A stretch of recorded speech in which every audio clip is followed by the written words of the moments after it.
Hello students, कैसे हैं आप सभी। मैं रिया राठौड़ एक बार फिर से आप सभी का स्वागत करती हूँ railway text book YouTube channel पर। और उम्मीद करती हूँ कि आप सभी बहुत अच्छे होंगे। आपको पता है ना, हमारा एक बहुत छोटा सा और प्यारा सा सेशन होता है जिसमें हम लोग कम समय में बहुत सारी चीज़ों को सीखने का प्रयास करते हैं। आज का हमारा टॉपिक है classical dance and folk dance, plus अगर हम बात करते हैं तो फेस्टिवल और आपका घराना, यानी कि आर्ट एंड कल्चर के ये तीन प्रमुख टॉपिक मैं आपको इस वाले सेशन में कराने वाली हूँ। मैं चाहती हूँ कि 10 से 15 मिनट के बीच में 50 प्लस क्वेश्चन आप लोगों को जो है वो मैं करवा दूँ। तो शुरू करते हैं बिना आपका समय बर्बाद किए, क्योंकि आप सबको पता है पढ़ते और सीखते हम लोग बहुत कुछ है, समय हमारे पास होता है बहुत कम। लेकिन सेशन को शुरू करें उससे पहले अगर आप चैनल पर नए हैं तो प्लीज चैनल को आप लोग जो है वो जरूर सब्सक्राइब कीजिएगा। आज का पहला क्वेश्चन आपकी स्क्रीन पर है कि किस घराने को कव्वाल बच्चा घराना भी कहा जाता है। तो कव्वाल बच्चा घराने के नाम से आगरा घराना को जाना जाता है, ऑप्शन आपका सी। अगला क्वेश्चन है कृष्णराव पंडित ये किस घराने से संबंधित है। तो कृष्णराव पंडित की अगर हम बात करेंगे तो ये ग्वालियर घराने से संबंधित है। अगला क्वेश्चन है कर्नाटक संगीत की उत्पत्ति निम्नलिखित में से किस राजवंश से संबंधित है। तो कर्नाटक संगीत की उत्पत्ति की अगर हम बात करते हैं तो आंसर क्या बनेगा, विजयनगर, ऑप्शन आपका सी। नेक्स्ट क्वेश्चन है निम्नलिखित में से कौन सा सबसे पुराना ख्याल घराना है। तो सबसे पुराना ख्याल घराना कौन सा होगा, तो मैम ग्वालियर घराना। अगला क्वेश्चन है गुंडेचा बंधु किस हिंदुस्तानी संगीत घराने से संबंधित है। तो गुंडेचा बंधु की अगर हम बात करते हैं तो ये दादरी घराने से संबंधित है।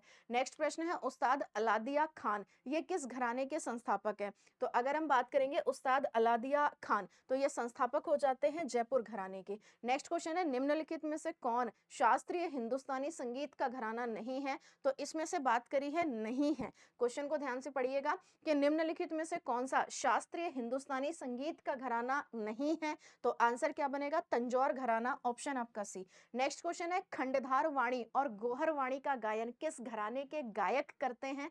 तो आंसर आपका क्या बनता है, तो मैम दरभंगा घराना। खंडधार वाणी और गौहर वाणी का घराना किस घराने के गायक करते हैं। तो आंसर क्या बन गया, दरभंगा घराना।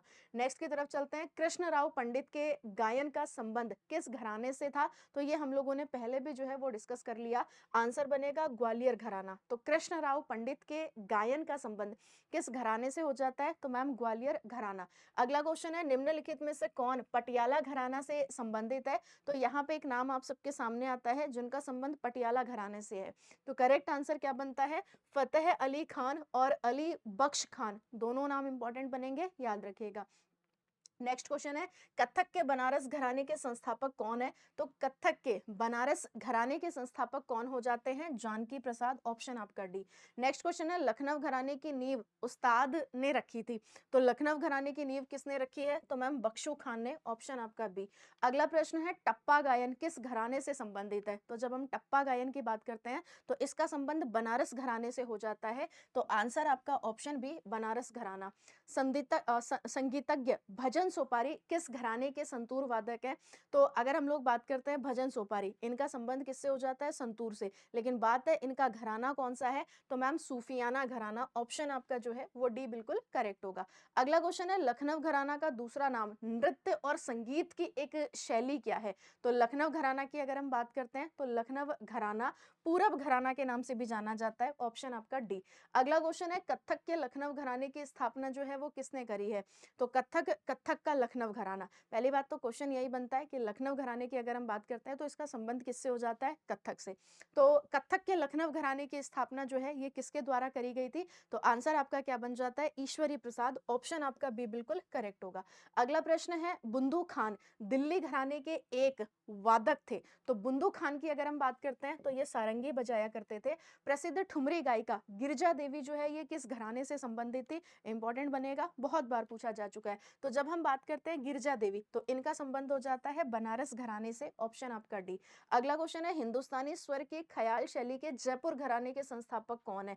तो हिंदुस्तानी स्वर की ख्याल शैली के जयपुर घराने के संस्थापक की अगर हम बात करते हैं तो आंसर क्या बन जाएगा, मनरंग, ऑप्शन आपका डी बिल्कुल यहाँ पे ठीक होगा। नेक्स्ट प्रश्न है कि कालीन बाफ्टा या कलाम बाफ्त घराने की उत्पत्ति किस क्षेत्र से हुई है। तो कालीन बाफ्टा की अगर हम बात करेंगे तो आंसर क्या बनेगा, कालीन बाफ्टा। तो कालीन कश्मीर। तो करेक्ट आंसर आपका क्या बन गया? कश्मीर बिल्कुल ठीक है। अगला प्रश्न है अन्नपूर्णा देवी का संबंध निम्नलिखित में से किस वाद्य यंत्र से था? तो जब भी कभी अन्नपूर्णा देवी का नाम आता है, हमने हमेशा पढ़ा हुआ है कि मैम इनका संबंध किससे हो जाता है? सुरबहार से। तो ऑप्शन आपका डी बिल्कुल ठीक होगा। अगला क्वेश्चन है अल्लाह रखा खान की अगर हम बात करते हैं, या अल्लाह रखा जो है ये किस वाद्य यंत्र के लिए प्रसिद्ध है? तो अल्लाह रखा का नाम जब भी आता है तो हमें पता है कि इनका संबंध किससे हो गया? तबला से। नेक्स्ट क्वेश्चन है गंगूबाई हंगल, ये डैश से संबंधित थी। तो गंगूबाई हंगल का नाम आपने बहुत बार सुना होगा दोपहर, मतलब अगर हम बात करते हैं तो दोपहर वाले सेशन में या 3 बजे वाले सेशन में। तो गंगूबाई हंगल की अगर हम बात करते हैं तो इनका संबंध किराना घराना से है। नेक्स्ट क्वेश्चन है अली अकबर खान की अगर हम बात करते हैं तो ये किस घराना से जुड़े हुए थे? तो अली अकबर खान की अगर हम बात करते हैं तो इनका संबंध मेहर घराना से हो जाएगा। ऑप्शन आपका ए बिल्कुल करेक्ट होगा। नेक्स्ट क्वेश्चन है पंडित ओमकार नाथ ठाकुर, ये किसके शिष्य थे? तो अगर हम बात करते हैं ओमकार नाथ ठाकुर, तो ओमकार नाथ ठाकुर किसके शिष्य हो जाते हैं? तो मैम पंडित विष्णु दिगंबर पलुस्कर के ये जो हैं वो शिष्य हो जाते हैं। नेक्स्ट है प्रसिद्ध गजल गायिका गिरजा देवी, इनका जो जन्म होता है ये कहाँ पे होता है? तो अगर हम गिरजा देवी की बात करते हैं तो गिरजा देवी का जन्म कहाँ पर होगा? तो मैम उत्तर प्रदेश। आंसर आपका क्या बनेगा? गिरजा गिरजा गिरजा देवी, उत्तर प्रदेश। नेक्स्ट क्वेश्चन है निम्नलिखित में से कौन प्रसिद्ध सितार वादक था? तो जब बात सितार की होती है तो एक नाम आप सबके सामने आता है और वो नाम आता है रविशंकर, है ना? पहला ग्रैमी अवार्ड इन्होंने जीता था 1968 में। अगला क्वेश्चन है अन्नपूर्णा देवी का संबंध निम्नलिखित में से किस वाद्य यंत्र से है? तो अगर हम अन्नपूर्णा देवी की बात करेंगे तो अभी भी हम लोगों ने पहले भी पढ़ा है ये क्वेश्चन, इनका संबंध सुरबहार से है। अगला क्वेश्चन देखते हैं निम्नलिखित में से कौन एक सरोद वादक है जिसे सरोद सम्राट के नाम से जाना जाता है? तो सरोद सम्राट के नाम से किसको जाना जाता है? तो मैम अमजद अली खान को। उस्ताद अमजद अली खान को सरोद सम्राट के नाम से जाना जाता है। प्रसिद्ध संगीतकार फ़याज़ खान की अगर हम बात करते हैं, तो फ़याज़ खान का जो संबंध हो जाएगा, वो किससे हो जाता है? तो फ़याज़ खान का संबंध हो जाता है मैम तबला से। तो करेक्ट आंसर क्या बन गया? ऑप्शन आपका सी। अगला प्रश्न है निम्नलिखित में से कौन-सा संगीतकार संतूर से संबंधित है? बताओ। फिर इन्होंने पूछा संतूर, और जब हम लोग संतूर की बात करते हैं, तो भजन सोपारी हो गए, रुस्तम सोपारी हो गए, वर्षा अग्रवाल हो जाती है, तरुण भट्टाचार्य हो जाते हैं और पंडित शिव कुमार शर्मा। तो करेक्ट आंसर क्या बनेगा? पंडित शिव कुमार शर्मा, ऑप्शन आपका सी। निम्नलिखित में से कौन शास्त्रीय वाद्ययंत्र संतूर का प्रतिपादक है? तो अगर हम बात करते हैं संतूर का प्रतिपादक कौन है, तो करेक्ट आंसर बनता है पंडित शिव कुमार शर्मा, ऑप्शन आपका डी। नेक्स्ट क्वेश्चन देखते हैं संगीतकार शिवमणि, ये किस संगीत वाद्ययंत्र से संबंधित है? तो जब हम शिवमणि की बात करते हैं तो ये ड्रम बजाते थे, तो इनका संबंध किससे हो जाता है? ड्रम से। नेक्स्ट क्वेश्चन है असद अली खान को निम्नलिखित संगीत वाद्ययंत्रों में से किस पर जो है वो महारत के लिए जाना जाता था? या जब हम लोग असद अली खान की बात करते हैं तो इनका संबंध किससे हो जाता है? तो मैम इनका संबंध हो जाता है रुद्र वीणा। वीणा का ही जो है वो बड़ा स्वरूप क्या हो जाता है? रुद्र वीणा। नेक्स्ट क्वेश्चन की तरफ चलते हैं। बड़े गुलाम अली खान ये डैश घराने के प्रमुख गायक थे। तो नाम आ रहा है किनका? बड़े गुलाम अली खान। तो इनका संबंध किससे हो जाता है? तो मैम पटियाला घराना से। अगला क्वेश्चन है उस्ताद सुल्तान खान का संबंध किस वाद्य यंत्र से है? तो सुल्तान खान की अगर हम बात करते हैं तो आंसर बनेगा आपका सारंगी। नेक्स्ट क्वेश्चन है निम्नलिखित में से कौन बांसुरी बजाने के लिए विख्यात है? तो जब हम लोग बांसुरी की बात करते हैं तो एक तो टी.आर. महालिंगम का नाम आता है, इसके अलावा हरिप्रसाद चौरसिया का नाम आता है और पन्नालाल घोष का नाम जो है वो आपके एग्जाम में आता है। तो करेक्ट आंसर क्या बन जाता है? हरिप्रसाद चौरसिया, ऑप्शन आपका बी। अगला क्वेश्चन है कुचिपुड़ी शास्त्रीय नृत्य किस प्रकार के संगीत के साथ जो है वो किया जाता है? तो अगर हम बात करते हैं कुचिपुड़ी, तो पूड़ी कच्ची है इसलिए मैंने आधी खाई, तो बात यहाँ पे आंध्र प्रदेश की हो रही है, और आंध्र प्रदेश की अगर हम बात करते हैं तो ये कर्नाटक संगीत में आएगा, ऑप्शन आपका सी। नेक्स्ट क्वेश्चन है निम्नलिखित में से कौन संगीत वाद्य यंत्र सुरबहार से संबंधित है? तो फिर वही बात आ गई, बात हो रही है सुरबहार, और सुरबहार की अगर हम बात करते हैं तो अन्नपूर्णा देवी, ऑप्शन आपका ए।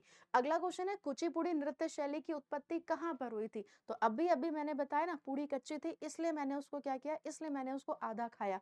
तो कुचिपुड़ी बोले तो आंध्र प्रदेश, ऑप्शन आपका बी।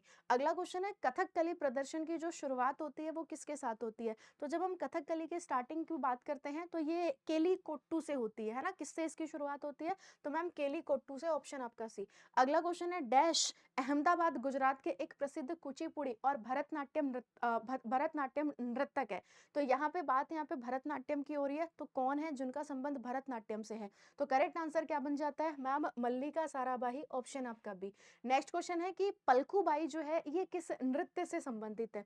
तो पलकूबाई की अगर हम बात करते हैं तो इनका संबंध किससे हो जाता है? तो इनका संबंध हो जाता है चरी नृत्य से। अगला क्वेश्चन देखते हैं, तेरह ताली नृत्य जो है ये किस लोक देवता को जो है वो समर्पित है? तेरह ताली कहाँ का हो जाता है? तो ये हो जाता है राजस्थान का। और तेरह ताली की अगर हम बात करते हैं तो रामदेव जी को ये समर्पित है, ऑप्शन आपका बी। अगला क्वेश्चन है माधवी मुदगल, इनका संबंध जो है वो किससे है? तो भैया देखो, मुदगल नाम हम लोगों ने पढ़ा था, तो जिनके सरनेम में मुदगल आता है उनका संबंध किससे हो गया? उड़ीसी से।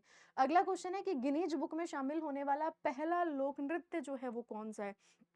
तो गिनीज बुक की अगर हम बात करते हैं तो गिनीज बुक में शामिल होने वाला पहला लोक नृत्य कौन सा हो जाता है? तो मैम कर्मा। और कर्मा की अगर हम बात करते हैं तो बिहार हो गया, झारखंड हो गया, वेस्ट बंगाल हो गया, उड़ीसा हो गया, तो यहाँ पे ये वाला जो है वो नृत्य किया जाता है। निम्नलिखित में से कौन एक प्रसिद्ध मोहिनी अट्टम नृत्य की है? तो यहाँ पे बात हो रही है मोहिनी अट्टम की। तो मोहिनी अट्टम से किसका संबंध हो जाता है? तो मैम सुनंदा नायर। अच्छा, मोहिनी अट्टम जो है ये है कहाँ का, है ना? ये आप मेरे को क्या बताना, होमवर्क में बताना, मोहिनी अट्टम जो है वो कहाँ का है। अगला प्रश्न है कि मांगी बाई एवं लक्ष्मण दास काड़ ये किस नृत्य के प्रमुख नृत्यकार हैं? तो अगर हम बात करते हैं किसके बारे में, तो मांगी बाई एवं लक्ष्मण दास काड़ की, तो आंसर बनेगा तेरह ताली, ऑप्शन आपका डी। अगला क्वेश्चन है नाहिद सिद्दीकी, ये किस नृत्य शैली की प्रसिद्ध शास्त्रीय नृत्यकी है? नाम थोड़ा सा अलग है, नया है, लेकिन हमारे एसएससी के एग्जाम्स में और रेलवे के एग्जाम्स में रिपीट हुआ है।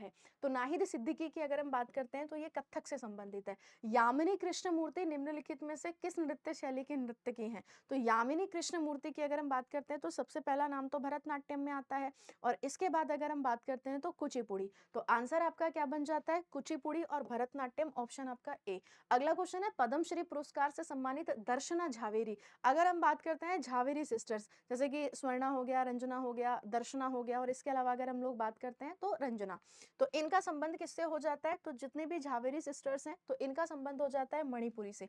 अगला क्वेश्चन है तंजौर बाला सरस्वती निम्नलिखित में से किस नृत्य शैली की नृत्यांगना है? तो भैया तंजौर बाला सरस्वती नाम इनका पहले भी हमने कई बार पढ़ा है, तंजौर बाला सरस्वती भरतनाट्यम। अगला क्वेश्चन है संगीत नाटक अकादमी पुरस्कार विजेता जतिन गोस्वामी, तो इनका संबंध जो है वो किससे है? इंपॉर्टेंट बनेगा। जतिन गोस्वामी की अगर हम बात करते हैं तो ये सत्रिया, सत्रिया सबसे नया क्लासिकल डांस है, कहाँ का हो जाता है सत्रिया? तो मैम सत्रिया असम का।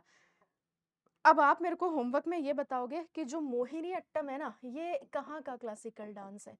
अगर हम बात करते हैं मोहिनी अट्टम, मोहिनी अट्टम, तो जितने क्वेश्चन इंपॉर्टेंट बन सकते थे वो सारे क्वेश्चन मैंने इस वाले सेशन में जो है वो कवर करे हैं। अब मुलाकात करते हैं एक नए टॉपिक के साथ, तब तक के लिए आप सभी अपना ध्यान रखिए, पढ़ते रहिए, मुस्कुराते रहिए और ऐसे ही सीखते रहिए मेरे साथ और पूरी टीम के साथ। Thank you so much, bye bye, best of luck.